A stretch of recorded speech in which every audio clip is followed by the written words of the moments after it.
Seja bem-vindo ao propósito de 150 dias para crescer com os Salmos. Esse propósito foi dirigido a nós pelo Espírito Santo.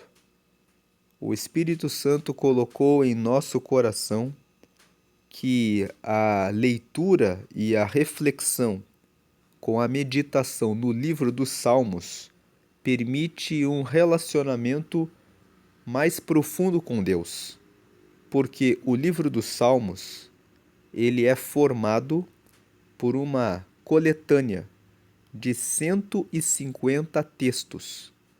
Foram 150 textos que foram escritos a respeito de situações individuais particulares que os salmistas vivenciaram na sua vida pessoal e que os levaram a escrever esses 150 salmos que nós encontramos na Bíblia.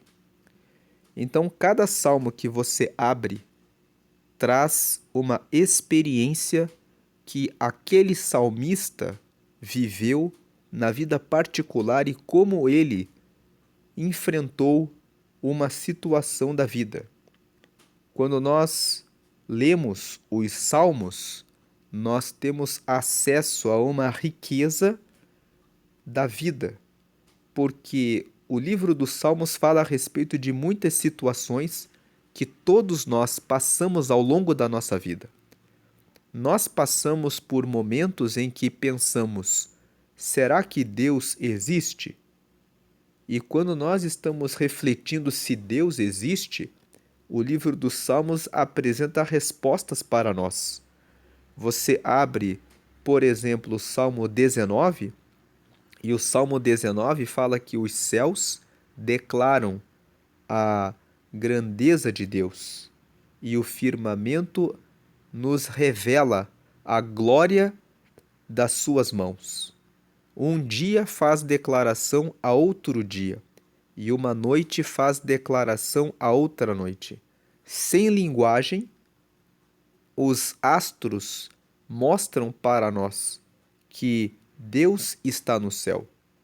Quando nós lemos essas palavras que estão escritas no Salmo 19, nós vemos que o salmista, quando escreveu esse Salmo 19, ele olhou para o céu e ele disse: como pode existir o sol, a lua, as estrelas e essa ordem do dia, da noite, quando nós olhamos para um lindo dia em que o céu está azul, onde nós encontramos algumas nuvens e essas nuvens formam imagens de animais, de pessoas, de rostos, que nós olhamos e ficamos maravilhados. Podemos ver, olhando para o céu, que Deus existe, que Ele criou todas as coisas. Quando ficamos em dúvida se Deus existe, nós encontramos o Salmo de número 14, dizendo que o nécio, ou seja, o tolo, fala no coração: não há Deus. Nós lemos ontem o Salmo 53, você pode ver aqui na tela. O Salmo 53, ele repete o que diz o Salmo 14. Ali no versículo 1, vendo aqui na tela: disse o nécio no seu coração: não há Deus. Então, no Salmo 53, nós vemos que existem pessoas que dizem que ele não existe.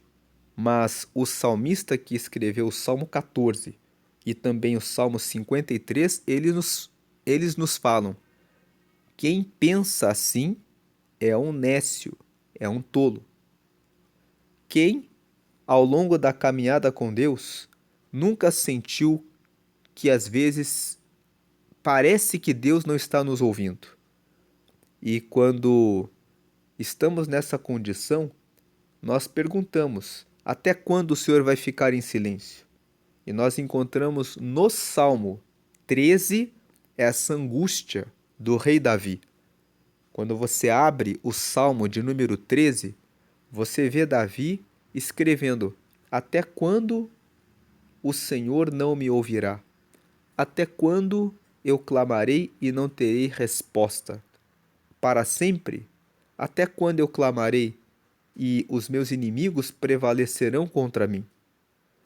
Então, existem momentos na nossa caminhada em que parece que todas as circunstâncias da vida estão ruins e nós sentimos-nos cercados por vários inimigos e adversários, mas o Salmo 13, quando nós meditamos nele, ele fala no final dele: Eu ainda cantarei louvores ao Senhor.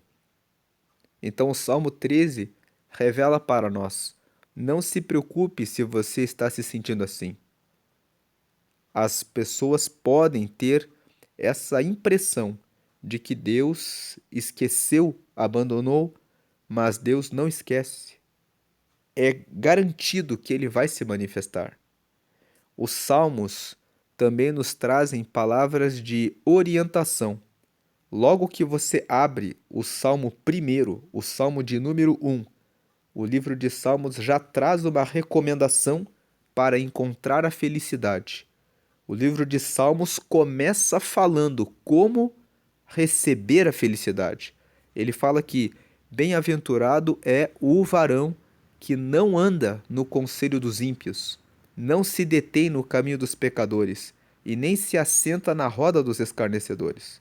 Antes, tem o seu prazer na leitura, na meditação da palavra, e medita nela de dia e de noite para fazer tudo o que está escrito nela, porque vai ser como uma árvore que está plantada junto a um ribeiro de águas, que no devido tempo e na estação própria dá o seu fruto e cujas folhas nunca secam. Assim é aquele que não anda no conselho dos ímpios, não se detém, ou seja, não para no caminho dos pecadores. Os pecadores são aqueles que erram o caminho. Quem erra o caminho? Aqueles que são os nécios, que ficam longe de Deus e que não se assenta na roda dos escarnecedores. Se você fizer isso, e se você sempre meditar na palavra para a cumprir, você será parecido, semelhante a uma árvore que está plantada junto a um ribeiro de águas. Você será como a pessoa que está ao lado de Jesus. Jesus é uma corrente de águas vivas. Ele disse que eu sou a água da vida. Quem beber dessa água nunca terá sede e dentro dele correrão rios de águas vivas. Então, quando você lê o Salmo 1, que fala que quem medita na palavra é como uma árvore que está plantada junto ao ribeiro de águas, você pode entender que quando você lê a palavra, você está conhecendo Deus, está conhecendo Jesus. Então você está do lado dele, recebendo correntes de água e recebendo vida que você jorra para as pessoas à sua volta.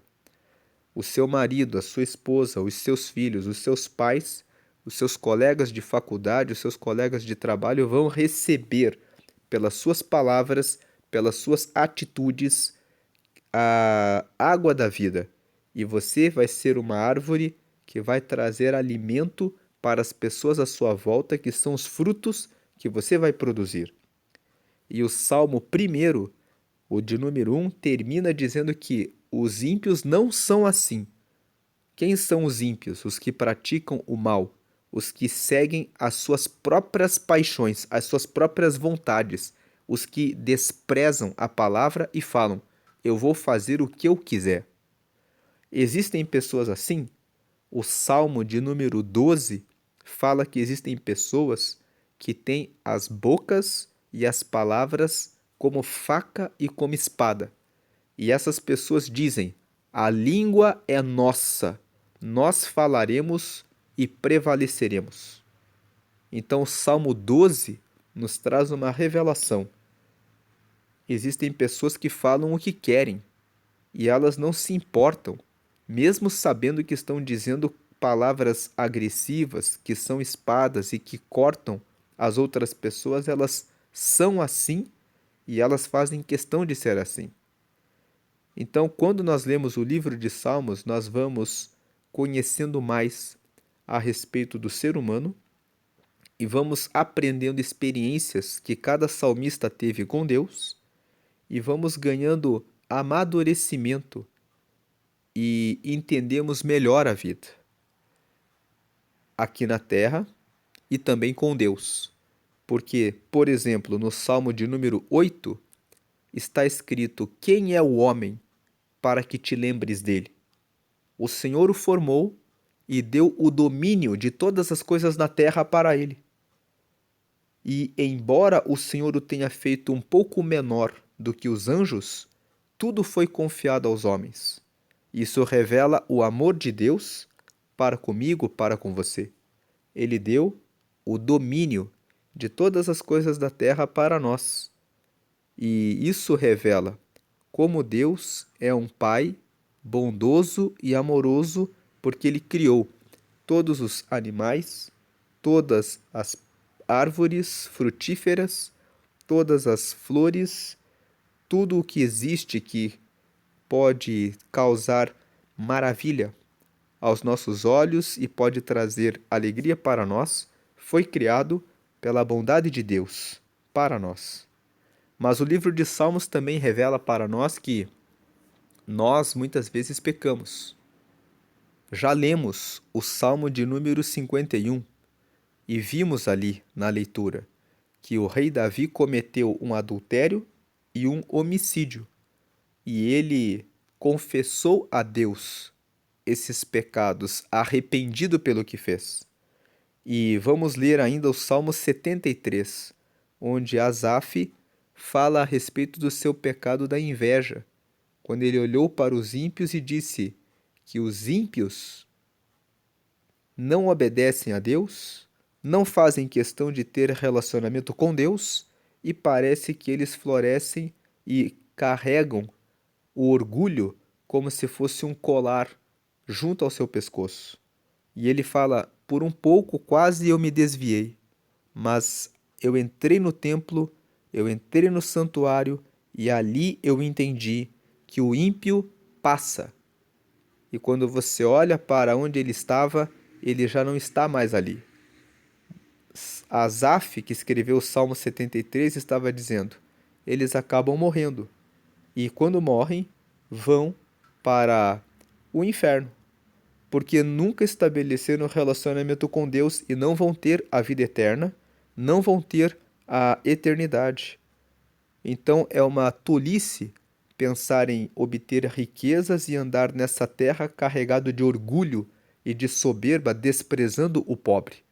Inclusive, o Salmo 41 mostra que bem-aventurado é aquele que atende ao pobre. O Senhor o livrará no dia da sua angústia. O Senhor suprirá as suas necessidades. O Senhor lhe dará saúde da doença. O Senhor dará a sua presença para aquele que socorre ao pobre. Você lê isso no Salmo 41. E se você está passando por uma situação de estar cercado por inimigos, o Salmo de número 3 fala que o Senhor é aquele que dá o sono, mesmo quando você está cercado pelos inimigos. E se você está abatido, pensando em alguma situação da vida, o Salmo 42 fala: Por que está abatida, ó minha alma? Espere em Deus, eu ainda o louvarei. Trazendo uma mensagem de confiança. E se você está olhando à sua volta e pensando: como que eu vou achar a saída para esse problema? O Salmo 121 traz a orientação: eleva os olhos para os montes. De onde me virá o socorro? O meu socorro vem do Senhor que fez o céu e a terra. O meu socorro vem do Senhor. Ele fez o céu, ele fez a terra, e é dele que vem a resposta para o meu problema. O Salmo 121 fala: olhe para cima. Então, nós podemos perceber desses salmos que nós mencionamos que o livro de Salmos ele fala sobre várias situações da vida. E ele vai nos trazendo uma abertura no nosso entendimento do nosso relacionamento com Deus. É por isso que esta série foi dirigida pelo Espírito Santo, que nos orientou a fazer essa série 150 dias para crescer com os Salmos. O livro de Salmos, como nós falamos, ele é chamado de Salmos no plural quando ele fala a respeito da reunião dos 150 salmos. Mas quando eu quero falar de um salmo só, eu digo salmo no singular. E o livro de Salmos não tem capítulos. Eu estou usando uma Bíblia digital, por isso você está vendo na tela Salmos capítulo 54. Mas na verdade, o correto é Salmo 54. Ou eu posso falar Salmo de número 54, porque ele está na posição do 54 dentro dessa coletânea. O livro dos Salmos ele não foi organizado em ordem cronológica. Então, o Salmo 3 foi escrito por Davi e o Salmo 90 foi escrito por Moisés. Moisés viveu muitos anos antes de Davi. E então, quando nós vemos isso, nós entendemos que o livro de Salmos ele foi sendo formado a partir da reunião dos textos que o povo hebreu foi encontrando dos seus sacerdotes, reis, pessoas que tinham relacionamento com Deus. E eles foram organizando e colocando na ordem que eles foram preparando o livro dos Salmos. Por isso, você não pode dizer que o livro de Salmos é dividido em capítulos, porque o Salmo 54 não tem relação nenhuma com relação ao Salmo 53 e com relação ao Salmo 55. Ele simplesmente foi colocado nessa posição, na posição de número 54. Mas o Salmo 55 e o Salmo 53 falam de assuntos diferentes. O Salmo 53 fala do nécio, que não acredita em Deus. E o Salmo 54 vem e fala a respeito de outro assunto. O que nós podemos aprender hoje, no dia 54 desse propósito? Vamos aqui à leitura do Salmo 54. A primeira parte diz-nos assim: Salva-me, ó Deus, pelo teu nome, e faze-me justiça pelo teu poder. 2. Ó Deus, ouve a minha oração, e inclina os teus ouvidos às palavras da minha boca. 3. Porque estranhos se levantam contra mim, e tiranos procuram a minha vida. Não põe a Deus perante os seus olhos, Selá. Então, na primeira parte desse Salmo 54, ele pede para receber a salvação de Deus pelo poder de Deus, pelo nome de Deus. Ele pede que Deus faça justiça pelo nome dele, pelo poder dele. O que significa isso? Significa, Deus, eu não quero justiça pela minha força. Eu não quero justiça pelo meu nome. Eu quero a justiça que vem do Senhor. Porque a justiça que vem do Senhor, pelo teu nome, é a justiça exata, é a justiça correta, é a justiça que não tem nenhuma falha. Nós, quando aplicamos a nossa justiça, podemos exagerar. Alguém pode nos dar um tapa no rosto e nós podemos responder com um tiro na cara da pessoa por causa do descontrole emocional. Então, nós vemos que a justiça do homem, ela pode ser desproporcional. Mas Deus, quando ele aplica a justiça, ele é proporcional, ele é correto e ele sabe como pesa cada atitude e palavra que nós praticamos e aquela que sofremos. Então ele fala: salva-me, ó Deus, pelo teu nome e faze-me justiça pelo teu poder. O poder de Deus, às vezes, nós não temos poder de fazer justiça com relação a alguém que é mais poderoso que nós. Então, precisamos do poder de Deus. Só Deus é maior do que a pessoa que nos fez o mal. Ele tem todo o poder sobre o céu e sobre a terra e ele pode aplicar a justiça quando o nosso opositor é poderoso e bem maior do que nós. Então ele pede: salva-me, ó Deus, pelo teu nome e faze-me justiça pelo teu poder. E por que ele pede que Deus faça justiça pelo nome dele e pelo poder dele? Porque nós vemos aqui no versículo 3 que ele fala, porque estranhos se levantam contra mim e tiranos procuram a minha vida. Quando ele fala de tiranos, tiranos são pessoas que têm poder, são pessoas que estão com condições de praticar o mal contra o próximo. Então ele revela aqui que ele realmente está cercado por pessoas que têm mais força do que ele. Então ele conta com o poder de Deus para fazer a justiça. Por isso no versículo 1 ele pede: salva-me, ó Deus, pelo teu nome. Porque o nome de Deus, Deus, ele fala para nós que eu sou justo. Deus fala isso em vários lugares da Bíblia. Ele fala: a justiça está comigo.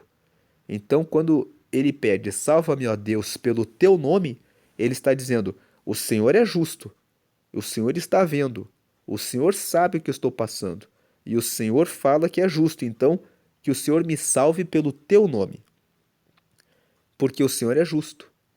E faze-me justiça pelo teu poder, porque eu estou cercado por tiranos.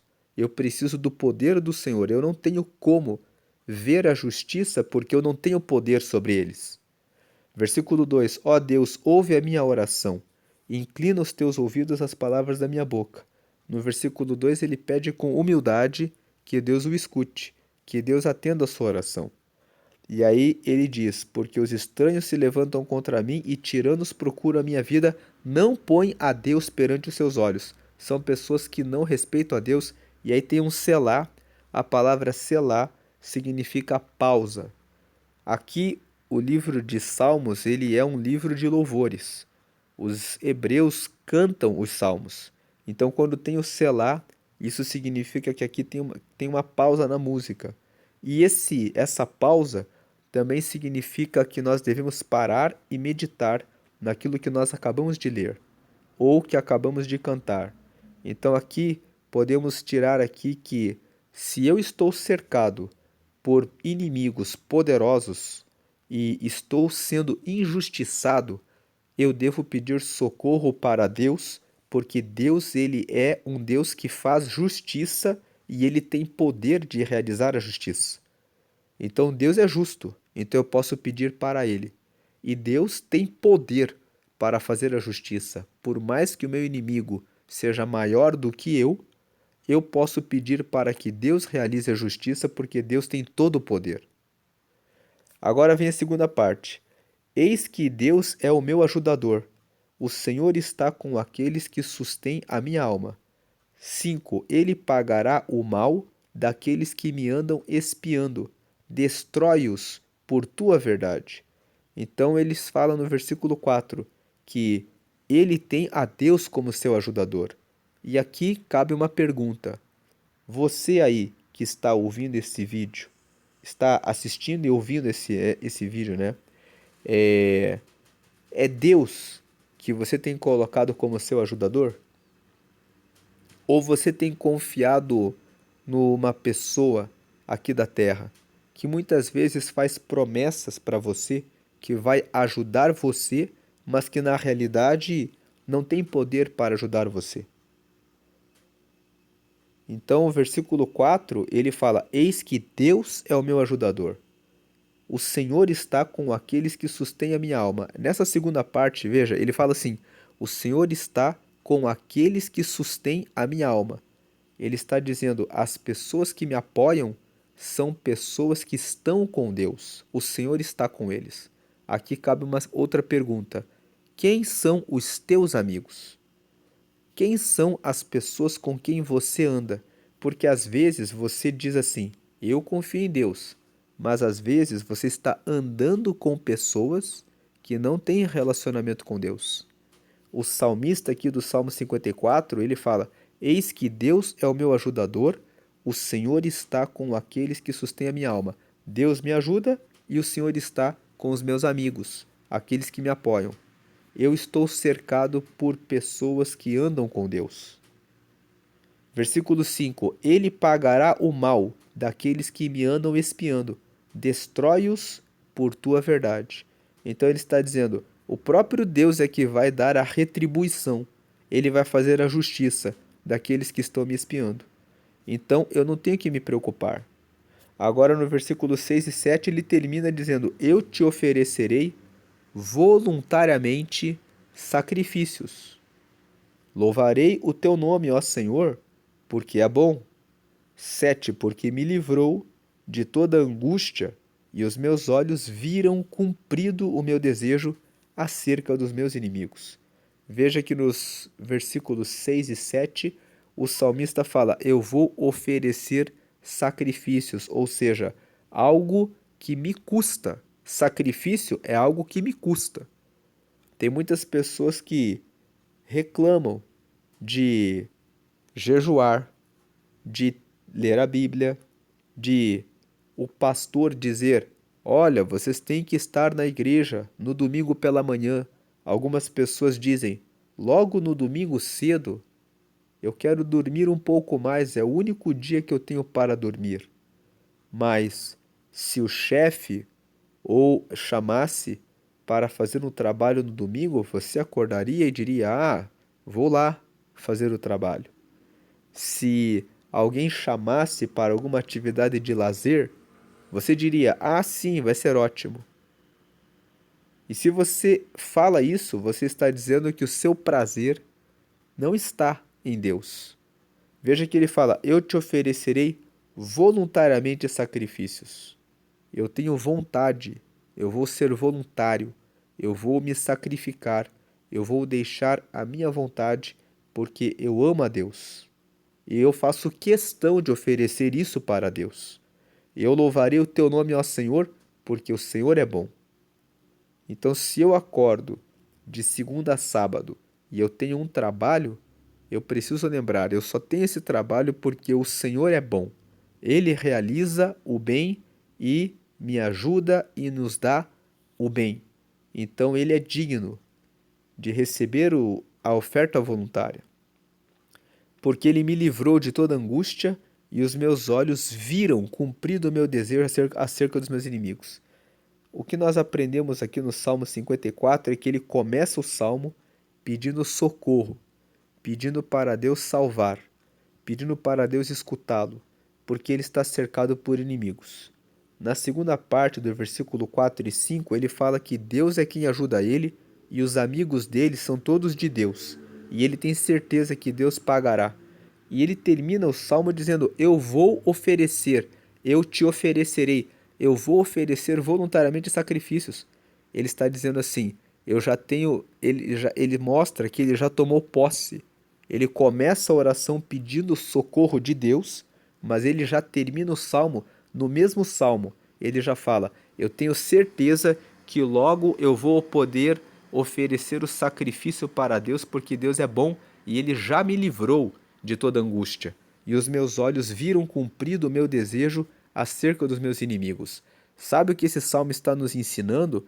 Que quando nós oramos, nós devemos orar já com a visualização de que aquilo que nós pedimos já ocorreu.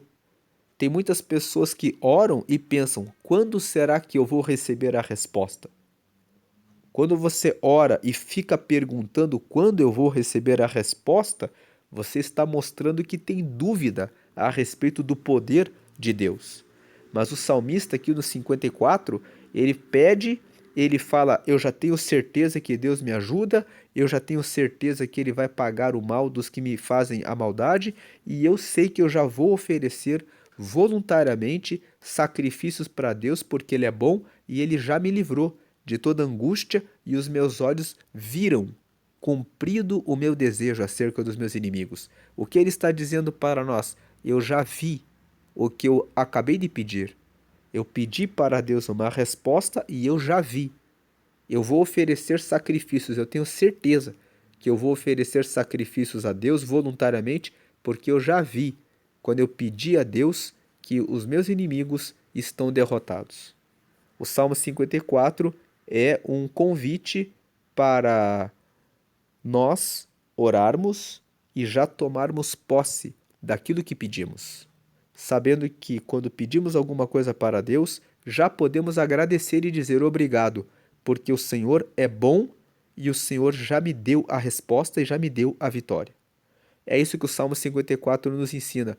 E o salmista aqui, na experiência dele com Deus, ele ora com tanta confiança, ele tem tanta certeza a respeito de que Deus é justo, que ele fala para Deus e ele já vai tomando posse.